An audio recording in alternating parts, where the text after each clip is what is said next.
Yeah, Iran's first direct attack against Israel is indeed renewing the fight on Capitol Hill to expedite a military aid package. The question is, will it pass this week? Let's bring in right now Kansas Senator Jerry Moran. He serves on the Senate Intelligence and Appropriations Committees. Senator, thank you for joining us. Listen, as you well know, a Senate foreign aid package, $95 billion, bundles funding for Israel with aid for Ukraine and Taiwan. The House has not touched or considered that Senate package for months. So in light of Iran's direct attack on Israel, do you think Speaker Johnson will finally take up the Senate bill?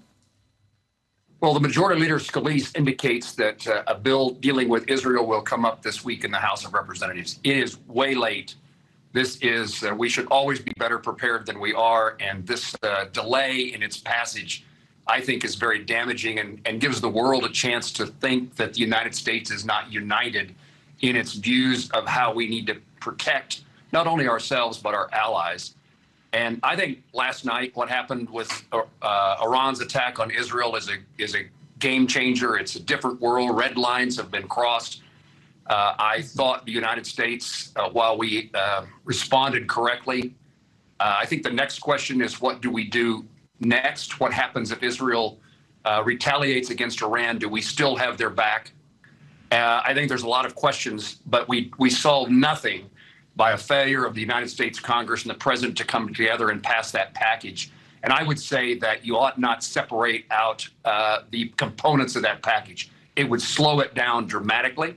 It would take much longer, then have to come back to the Senate, have another debate, go back to the House. So it becomes much more difficult to get this done in the timely fashion that we've already failed to do. But I would say we ought to know that, do we not think that China and Russia are cheering Iran on? Right. Are they not pleased every time we're distracted by something else in the world? And, Senator, and Russia is a component Senator, of this. I'm sorry, I do have to get some questions in here because we're short on time, but you mentioned this bill. So what if the House only wants to push through a standalone aid package with funding for Israel only? Would the Senate accept it?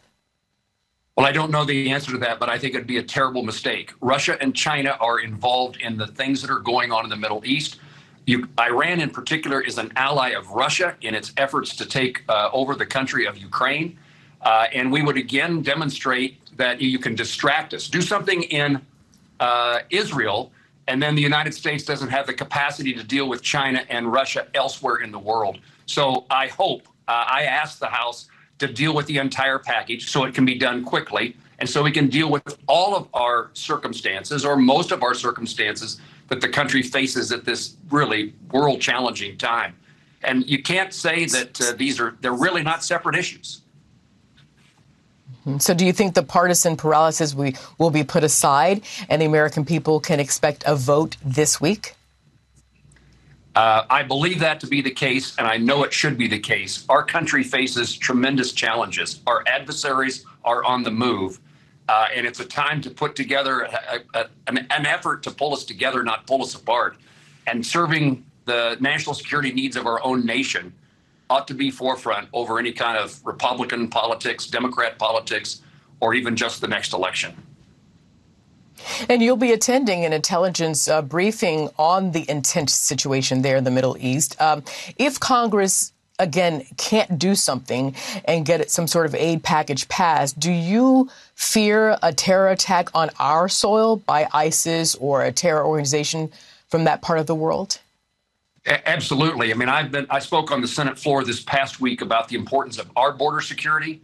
We think of it in many capacities, enforcing the law, drugs, human trafficking. But I spoke for what I know to be true and what I'm concerned about. It's also the opportunity for terrorists, which have been coming across our border in numbers. They've been apprehended, but how many have not been apprehended, we don't know.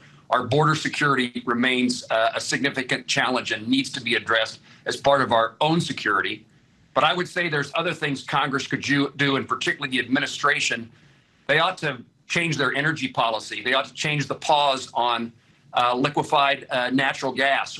Iran benefits. We need to enforce the sanctions against Iran that are already in place. This is the most amount of oil produced by Iran, even though we sanctioned them in the last 5.5 years. The administration needs to do more in enforcing sanctions against Iran. They talk about new sanctions. Let's take care at also the sanctions that we already have in place. And how do you enforce those sanctions that are in place? I'm so sorry. We're just tight on time. But you mentioned the sanctions that are in place. They need to be enforced. How do you do that? Well, you do that by making certain that it's a priority for our country. I think this administration has looked the other way, and the sanctions that arose, particularly in the nuclear arrangement, the deal that was struck to modify the nature of nuclear capabilities of Iran, and for all the other sanctions that we have in place, put say something more than just we're going to sanction you. Actually, make certain that those sanctions are effective. They go to work. And you can't look the other way because you're worried about the domestic price of oil in the United States. We will leave it right there. Senator Jerry Moran of Kansas, thank you very much for joining us. Take care, sir. Thank you, ma'am.